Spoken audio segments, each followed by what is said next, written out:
If you've spent any time watching my channel in the past, you've probably heard me say that a huge portion of a construction project takes place on paper.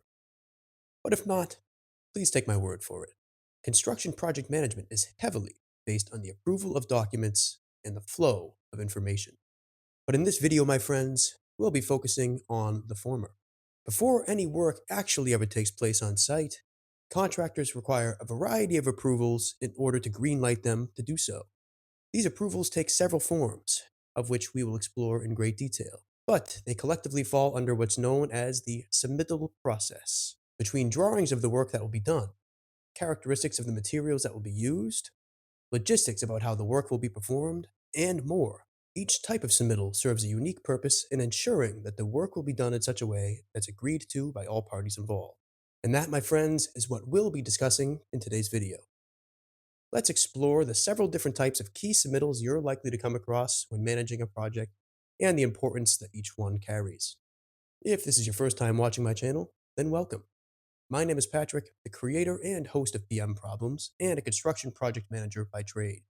My main mission for this channel is to share the knowledge and experiences I've gained over the last 17 years of working in the commercial construction industry to help new and upcoming project managers learn, grow, and prosper. And now, before we dive into today's topic, I'd like to give a quick shout out to today's video sponsor, OSHA Campus by 360 Training.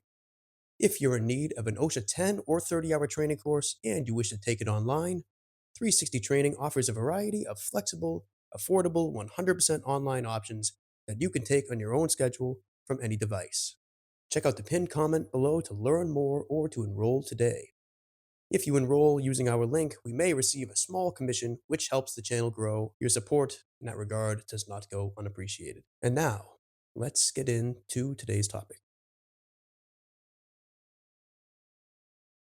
The submittals we'll be talking about today consist of documents sent to the client by their contractors in order to get approval before work related to that submittal starts, at least in most cases. We'll also talk about a couple submittal types that fall outside that criteria as well. Now, when I say that submittals are sent to the client for approval, I mean that in a collective sense. Yes, it is true that clients will sometimes directly receive a submittal, but most of the time, submittals are sent to their representatives on the project, typically their architect or engineer. These parties review submittals to ensure that they meet requirements of the project and whether or not any additional information or revisions are required before they can approve it.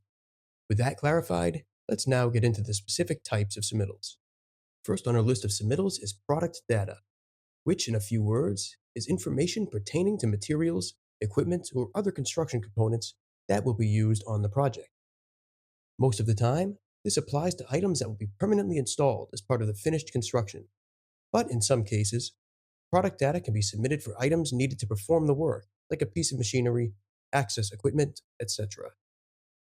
Examples of product data can include a brochure or manual that gives the reviewer a variety of information about the product, but it most commonly takes the form in the aptly named product data sheet.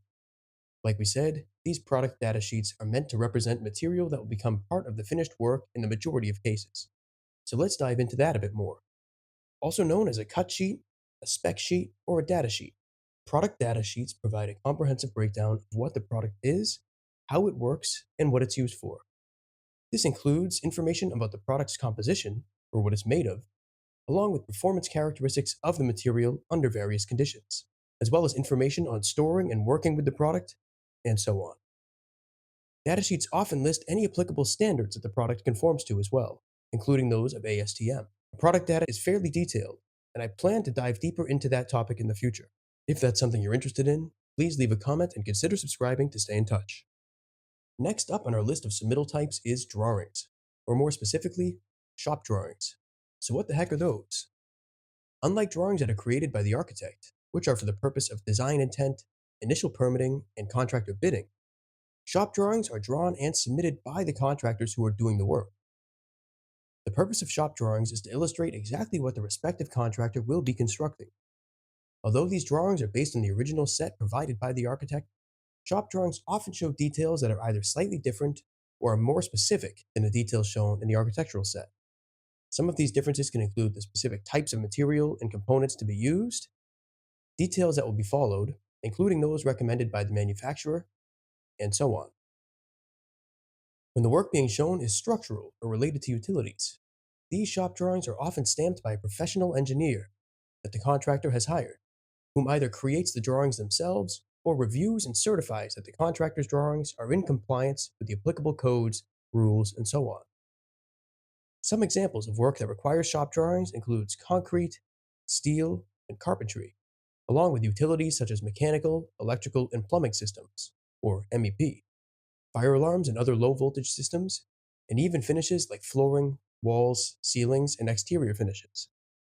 There are too many examples to list here, but what they all have in common is that they all must be approved on behalf of the client before work starts. If you're interested in learning more about how to read drawings, I put a link to a video I made on the topic in the description below. Next up on our list are color charts and samples. These types of submittals are like siblings, in that they're both used to reach the same conclusions, but take different forms. As you can imagine, these items mostly pertain to materials and components that will be visible when the work is finished, but there are, of course, a few exceptions. Color charts, or more broadly, finish charts, display all of the various options a manufacturer offers in the way of colors, patterns, and other finishes. This can apply to anything from finishes on concrete, wood, and metals, to glass, caulking, paint, flooring, and other finishes. As you may guess, there are far too many to list here, so these are just a few common examples. Samples, on the other hand, are pieces of the physical material that will be used. Unlike a color chart on paper, a physical sample is something the client and their designers can hold and look at up close. It literally is the same material that will be used. This can include anything from paint on a small piece of backer board, to small swatches of carpet, all the way down to door handles and hinges. The main intent is to show the client exactly what the material will look like in real life.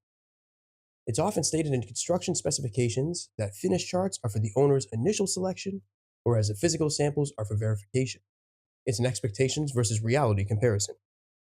As we said before, there are some instances when an architect will require a sample of a component that won't actually be visible in the completed work. Instead, these samples are provided to confirm that the material is in fact the type required, as well as to serve the purposes of documentation.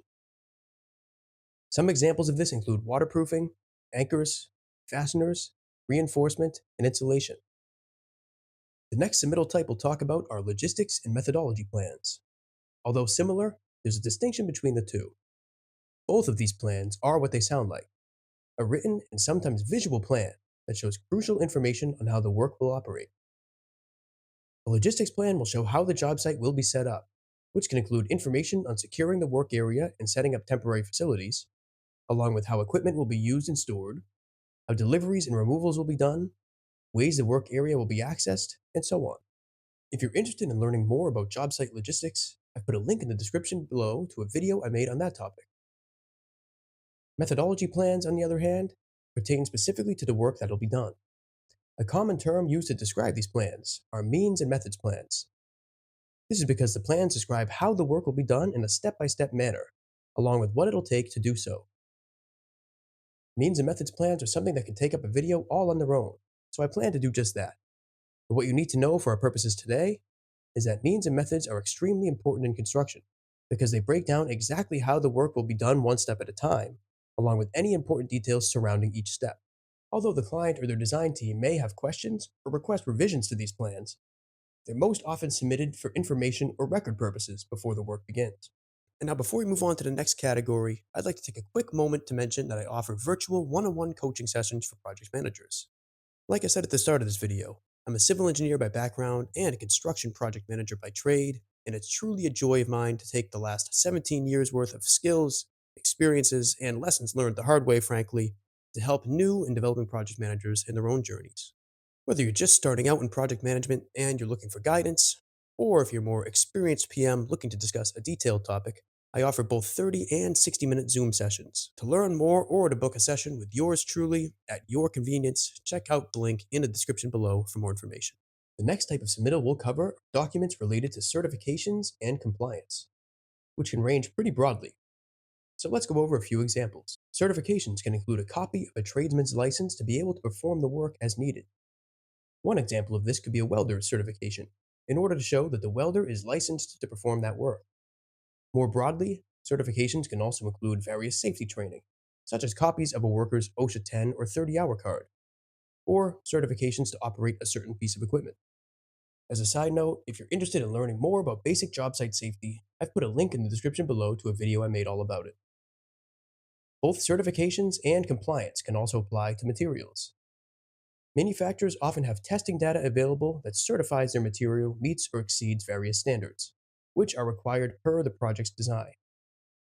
Certifications can also apply to raw materials that are fabricated, like steel, concrete, and lumber, among many others.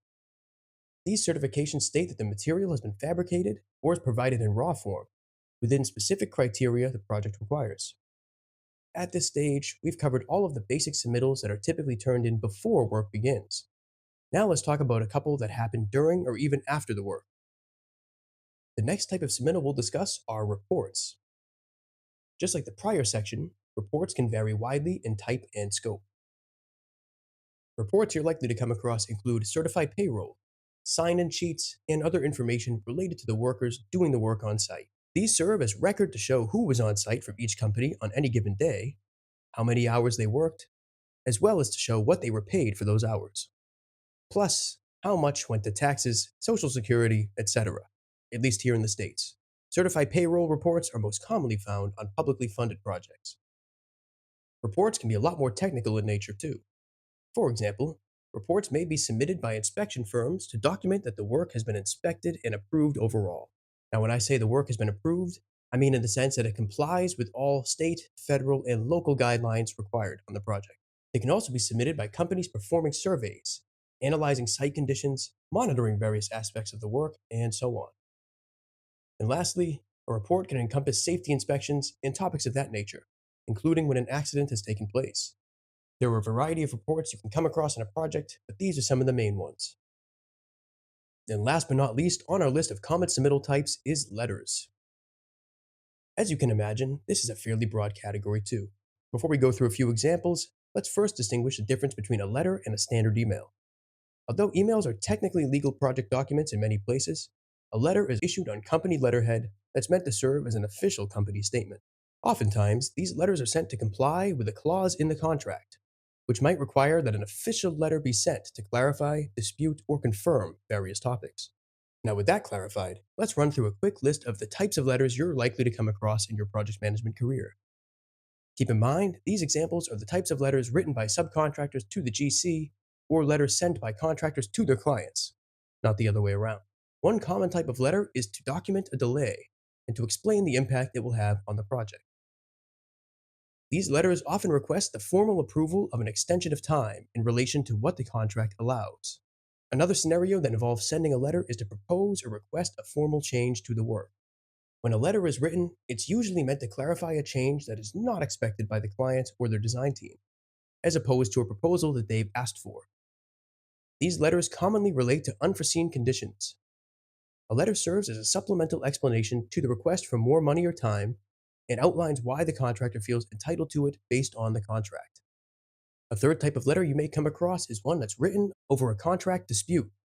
By dispute, I'm referring to any issue the contractor may have over the contract terms and conditions and whether or not the project has deviated from them. And lastly, letters may be sent to formally document reaching a project milestone. This can include contractors letting their client know that one phase of a project has been completed and a new one will begin, or that the project is substantially complete, or that the work has been deemed complete by the Department of Buildings or other governing agency. Given that this category is a bit broad as well, let me know down in the comments if you have any questions. And that concludes today's exploration into the various types of submittals you're likely to come across on a commercial construction project. If there's something we covered today that you'd like clarification on, please let me know down in the comments below. If you enjoyed today's video, liking it and sharing it with someone you think would find it valuable is a huge help to our channel, because it's organic, grassroots sharing like this that truly helps our community grow beyond just the typical algorithm. And if you haven't already, please consider subscribing to the channel to stay in touch for future videos. And in that process, just making sure that the notifications button is turned on so you'll be notified when we upload the next one. Your support does not go unnoticed or unappreciated, and I'd love to have you be a part of our community going forward. And if you're interested in a one-on-one virtual project management coaching session with yours truly, check out the link in the description below for that. It's been a pleasure as always, my friends. Thank you for being here, for your viewership, and for your support. Until next time, this is Patrick from PM Problems signing off. Cheers.